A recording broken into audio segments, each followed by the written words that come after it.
Cara, deixa eu fazer um comentário, cara, que eu achei legal, né? Pra gente, onde saiu esse papo do que ele falou, pode falar do National Kid? Pode, se Pode, quiser. pode. Pode, Cara, fica à vontade. assim, National Kid, cara, faz parte da minha mais tenra infância, né? National Kid, na verdade, se eu não me engano, ele foi feito lá no Japão em 62, né? Isso. E veio aqui logo depois, cara. Eu era criança e era National Kid. E a gente falava National Kid mesmo, viu? E a dublagem era National Kid, não era National.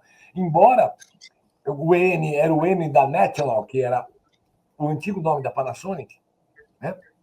A Panasonic, a National, que patrocinou aquilo, tanto que a molecada usava o radinho da National para chamar lá, para falar. Enfim. E era para fazer propaganda das produtos da National. E que era o nome. Inclusive, o primeiro toca-disco que eu tive, o primeiro 2 em 1, que era toca-disco e rádio, era ainda com a marca National, com aquele mesmo M de National Kid. E, cara, era uma série muito tosca, assim, muito ingênua. E detalhe, cara, essa série só ficou famosa no Brasil. No Japão ninguém gosta. É igual o Jaspion, né? Não, ninguém tá nem É aí. igual a história do Jaspion.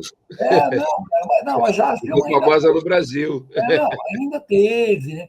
Mas na National Kid, cara, pô, cara, os caras nem cagando.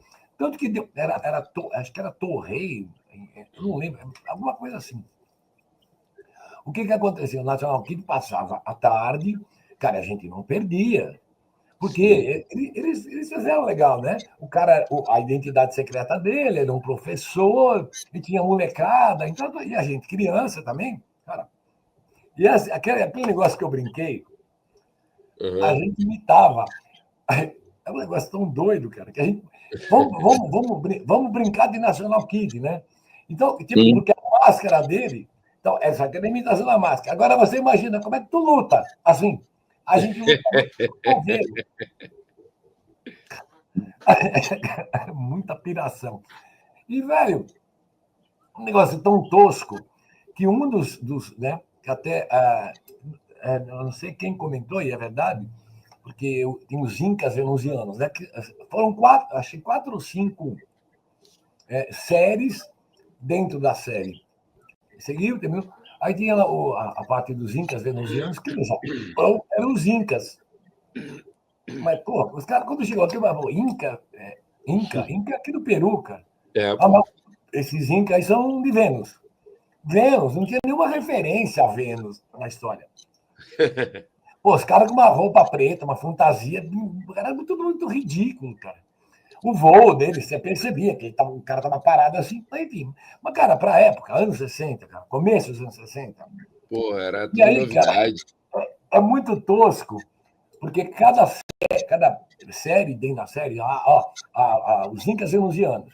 Aí tinha lá uma mulher, acho que era Aura o nome dela e tal, que era a rainha lá e tal, e os caras vinham. Meu, aquilo não parecia, aquilo não era luta, velho. Aquilo era uma dança. Eles ficavam dançando. Ficavam dançando.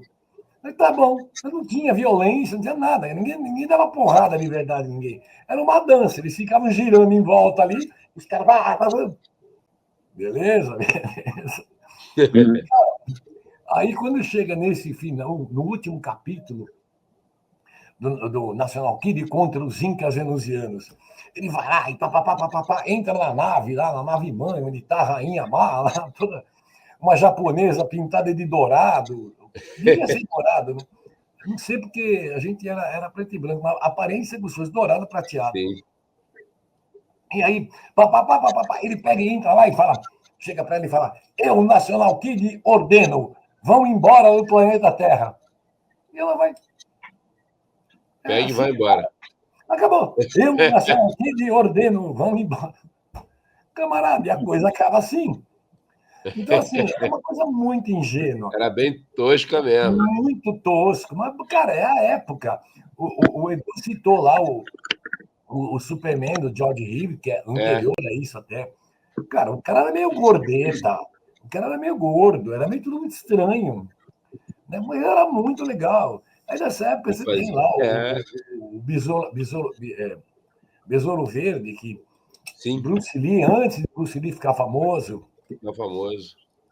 Então, enfim, cara, essas séries eram fantásticas. O Edu falou mal de Perdidos no Espaço e eu odeio, eu adoro Perdidos no Espaço. O problema do Perdidos no Espaço, vou fazer um comentário sobre isso. O problema de Perdidos no Espaço é o quê? Isso deu treta. O Irving Allen, o Irving Allen, ele era um gênio. Cara, o cara fez Perdidos no Espaço, ele fez Túnel do Tempo, Viagem ao Fundo do Mar, depois ele fez filmes. Enfim, beleza? O que acontece? Perdidos no Espaço era para ser uma adaptação da família o Robinson Suíço, né? Só que no lugar da família se perder no mar, se perdia no espaço. Cara, se você assiste o primeiro episódio, ou o piloto, né? Que o primeiro, depois eles fizeram o piloto e depois eles dividiram, acho que em 3. Porque no episódio piloto não tinha Dr. Smith. Não tinha. E aí. Quando eles colocaram o Guy Williams, que tinha feito muito sucesso, como o Zorro, que o Edu citou também, ele era o protagonista, ele era o ator mais bem pago, ele era para ser a estrela. E aí colocaram o Dr. Smith. Aí mesmo no primeiro episódio, que já tem o Dr. Smith, cara, ele é um cara mau pra caramba, ele é um filho da puta. Eles colocam meio que foi na época da Guerra Fria. Então, assim, tipo, eles não falam que o cara é russo, mas o cara usa umas palavras que você fala, isso é russo. Pô, isso é russo, para mas o cara, ele ficou preso porque ele entrou lá para sabotar a nave, né? E mandar o robô destruir tudo e tal.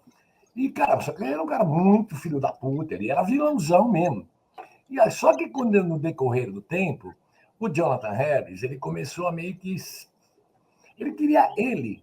E aí ele começou o quê? Mudar as falas todas e começou a empurrar a coisa para um tom meio de comédia. Tanto que a primeira temporada, que é em preto e branco, é muito boa. Cara, são histórias muito bem feitas para a época, né? Para preto e branco e tal. Sabe, com toda aquela coisa de drama, de ficção científica e tal. Cara, quando vai para a segunda, terceira temporada, começaram a cagar em cima. Meu, virou uma palhaçada. Tem um episódio que o Dr. Smith vira uma cenoura. Cara, virou comédia. E aí ficou aquela coisa. Na semana passada, como bem recordo, não deixamos o Will, o Dr. Smith e o robô. Porque virou em cima deles 3.